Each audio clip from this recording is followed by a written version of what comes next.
Hello students, welcome to our channel. आज हम बात करेंगे एक्सरसाइज 2.1 के कुछ क्वेश्चंस के बारे में।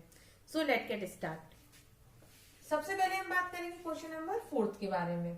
4 में लिखा हुआ है state whether each of the following are true और false. If the statement is false, rewrite the given statement correctly. हमें यहाँ कुछ स्टेटमेंट्स दिए हुए हैं, 3 स्टेटमेंट दिए हुए हैं। तीनों स्टेटमेंट को हमें चेक करना है कि ये ट्रू है या फॉल्स है।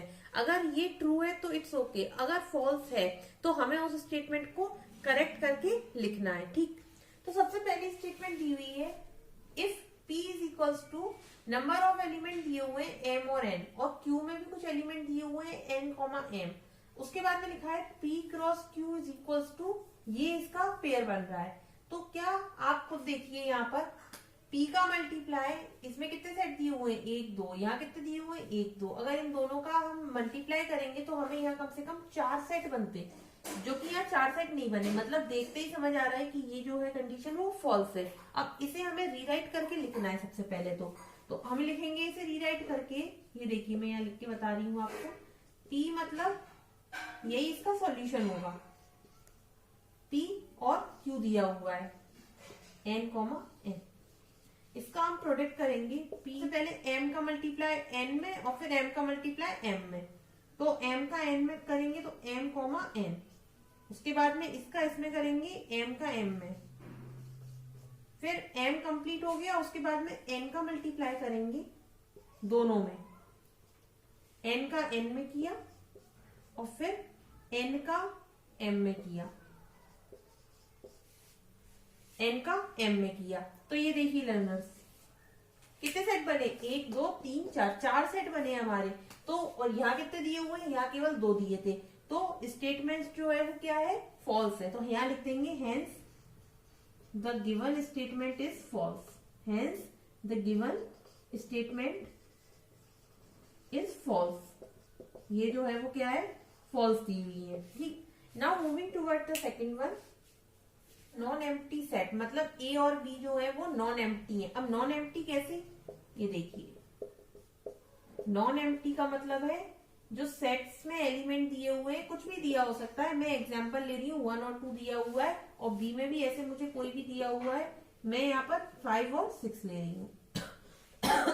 A और B नॉन एम्प्टी सेट है। Then A cross B is also an non empty. मतलब A और B नॉन एम्प्टी सेट है तो A क्रॉस B भी क्या होगा, नॉन एम्प्टी होगा। मतलब इसका मल्टीप्लाई कीजिए। सबसे पहले A क्रॉस B मल्टीप्लाई करेंगे तो यहाँ क्या बनेंगे सेट। 1 का मल्टीप्लाई 5 और 6 में करेंगे तो 1, 5 मतलब पार्टीशन प्रोडक्ट। फिर 1, 6। सिमिलरली 2 का भी 5 और 6 में करेंगे हम।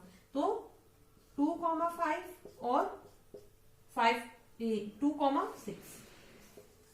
तो ये हमारे क्या आ गया, Cartesian product. A and B, A cross B is non empty set of ordered pair X, Y। अब ये ऑर्डर्ड पेयर है। ऑर्डर्ड पेयर का मतलब X, Y के फॉर्मेट में ये लिखा होता है। Okay, such that X belong to A and Y belong to B। अब इसे मैं थोड़ा सा आपको सेट्स में ले जाऊंगी, और सेट्स, इसे पढ़ने से पहले आपको सेट्स आना चाहिए। ये बात तो तय, ठीक है।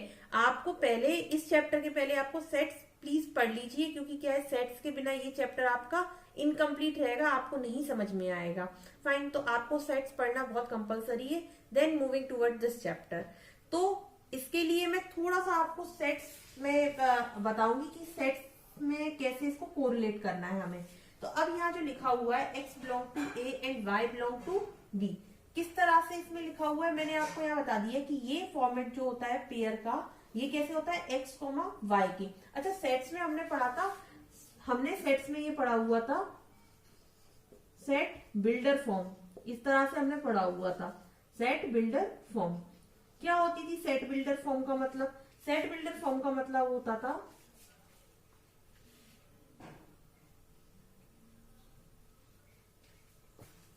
A cross B is equals to X,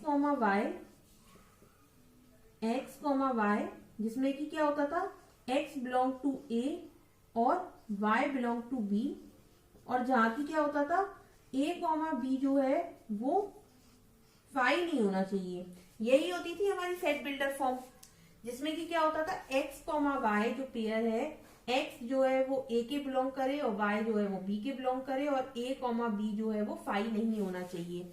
अच्छा, अब ये फाई का मतलब क्या है, a comma b is not belong to phi, non empty set लिखा था। अब अगर कोई बोले कि B कोई एम्प्टी सेट है, B कोई एम्प्टी सेट है, अब B को एम्प्टी कैसे लिखेंगे हम, B जो है वो क्या है, एम्प्टी सेट है, तो एलिमेंट मत डालो अंदर, बस ये हो गया आपका एम्प्टी सेट। B जो है वो क्या हो गया, now empty set. Empty set का मतलब क्या हो गया, इक्वल टू 5, इक्वल टू 5 मतलब B इज इक्वल्स टू 5, ठीक।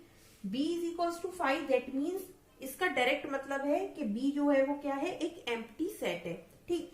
तो ये हो गया सेट बिल्डर फॉर्म के बारे में कि सेट बिल्डर फॉर्म एक्चुअली में क्या होती है। तो सेम यही इसको यहाँ पर कोरिलेट करेंगे हम लोग अभी। यही सेम आपकी यहाँ जो स्टेटमेंट दी हुई है यहाँ पर लिखा हुआ है x belong to a and y belong to b, पूरी स्टेटमेंट का मतलब ही यही है। मैं आपको आखिरी में कोरिलेट करके बताऊंगी, ठीक। तो यहाँ लिखा हुआ है x बिलोंग टू a, मतलब x वाले जितने भी टर्म होंगे आपके यहाँ पर वो a से बिलोंग करेंगे। अब देख लो आप यहाँ पर अपने आप से x कॉमा वाई, सभी x कॉमा वाई के फॉर्मेट में लिखे हुए हैं, तो जितने भी यहाँ पर पहले टर्म होंगे, ये देखिए 1 a में आ रहा है, 1 a में आ रहा है, 2 a में आ रहा है और यहाँ पर भी जो 2 है वो a में आ रहा है। मतलब कि हमारा ये प्रूफ हो गया कि x belong to a, x मतलब a को बिलोंग कर रहा है। उसके बाद में सिमिलरली जो भी b के एलिमेंट होंगे वो y को बिलोंग कर रहे हैं, देखिए y को बिलोंग कर रहे हैं सारे के सारे।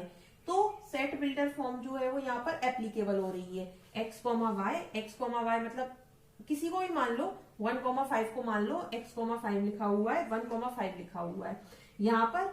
इस तरह से ये अभी हमने प्रूफ कर ही दिया और ये एम्प्टी नहीं है, ठीक। ये आपकी सेट बिल्डर फॉर्म लग गई यहाँ पर और इसको मैंने इस तरह से आपको शो करके दिखा दिया है। तो अब एक बार स्टेटमेंट से हम लोग और मैच कर लेंगे। If a and b are non empty set, non empty set मैंने यहाँ ले रखे हैं, and then a cross b is non empty set of ordered pair x comma y के फॉर्मेट में लिखा हुआ है such that x belong to a and y belong to b। देखिए पूरा क्वेश्चन जो है वो क्या है, ट्रू हो गया। तो यहाँ लिखेंगे हम हेंस स्टेटमेंट इज ट्रू, जो स्टेटमेंट है वो क्या है, ट्रू है। तो इसे आपको रीराइट करने की जरूरत ही नहीं है, जबकि ये ट्रू है। अगर ये फॉल्स होती तो इसे हम रीराइट करते, अभी इसे रीराइट करने की जरूरत नहीं है। तो it's all about the second part. Now moving toward the third part. Now the third statement. Third statement क्या लिखा हुआ है, if a is equals to 1,2 and b is equals to, कुछ सेट दिए हुए हैं 3,4, then a multiply b intersection 5 is equals to 5। अब इसका क्या मतलब है, हमें ये प्रूफ करना है यहाँ पर।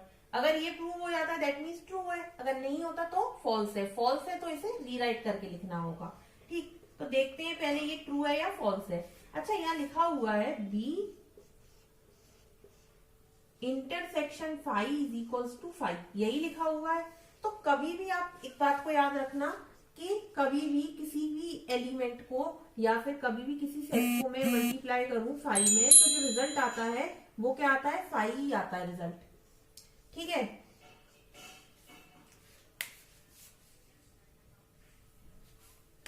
रिजल्ट क्या आता है, हमेशा 5 आता है। तो देखिए b intersection 5 that means 5 result आ गया। अब यहाँ पे लिखा हुआ है a cross multiply b intersection 5 is equals to 5।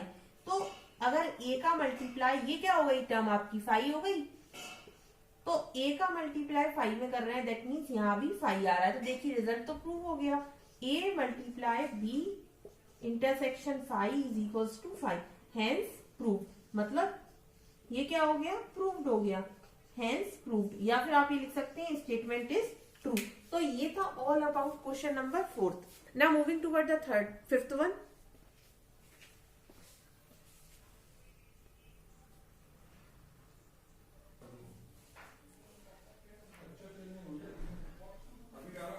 Question number 5 में लिखा हुआ है if a is equals to -1,1, a के कुछ एलिमेंट दिए हुए हैं -1,1, then find a into a। हमें ये फाइंड करना है। अभी तक हम क्या कर रहे थे, a मल्टीप्लाई a, यही फाइंड कर रहे थे। 2 नंबर का ही एलिमेंट, 2 ही नंबर का मल्टीप्लाई कर रहे थे। Now we have 3,1। तो देखिए इसमें किस तरह से मल्टीप्लाई करेंगे, बहुत इजी है। पहले क्या ले लेंगे, ए के एलिमेंट लिखेंगे पहले तो यहाँ पर, उसके बाद में यहाँ क्या लिखा हुआ है ए मल्टीप्लाई ए। तो पहले मैं अगर ए इंटू ए कर दूं तो कैसा रहेगा, मतलब -1 और 1, और इसको मल्टीप्लाई किससे करना है, वही -1 और 1 से। तो देखिए a इंटू ए कितना आ जाएगा, -1 का सबसे पहले -1 में, तो -1 कॉमा -1, उसके बाद में -1 का 1 में, ये देखिए उसके बाद में 1 का -1 में, 1 का -1 में करना है। आप ऐसा नहीं कर सकते कि पहले -1 लिख दिया, ठीक है। उसके बाद में 1 का 1 में, ये क्या हो गया लर्नर्स, a क्रॉस a, मतलब a मल्टीप्लाई a। अब इसमें अगर मैं, ये तो आपका a मल्टीप्लाई हो गया, इसमें अगर मैं a का मल्टीप्लाई कर दूं a इंटू ए में तो कैसा रहेगा, मतलब a का मल्टीप्लाई, ये आपका a इधर आ जाएगा, a का मल्टीप्लाई -1 कॉमा 1, इसका मल्टीप्लाई किसमें कर दूं मैं, इस वाले पूरे में, -1 कॉमा -1 और -1 कॉमा 1, फिर 1 कॉमा -1 और फिर 1 कॉमा 1, इस पूरे में मल्टीप्लाई करना है, मतलब -1 का इस पूरे में, फिर 1 का इस पूरे में। तो देखिए a मल्टीप्लाई a, इसका मतलब क्या हो गया, -1 का पूरे में करना है। तो देखो -1 -1, ठीक, फिर -1 का इसमें, तो -1, ये 2 बार -1 आएगा, फिर उसके बाद में 1, फिर -1 का इसमें, तो -1 1 और -1, फिर उसके बाद -1 का इसमें, तो -1 1 और 1, फिर उसके बाद में 1 का इस पूरे में, सिमिलरली जैसे मैंने अभी ये किया, 1 -1, फिर उसके बाद में 1 -1 1, फिर उसके बाद में 1 1, इसमें कर रही हूँ 1 1 -1, फिर उसके बाद में 1 का इस पूरे में 1 कॉमा 1 कॉमा 1। तो ये हो गया लर्नर्स a इंटू ए। जिस तरह से आपने 2 का करा मल्टीप्लाई, उसी तरह से 3 का करना है। तो ये था learner all about question number 4th and 5th। तो आई होप आपको ये वीडियो अच्छा लगा हो, अच्छे से समझ में आया हो सब कुछ जो मैंने आपको समझाया। If you like my video तो प्लीज सब्सक्राइब इट एंड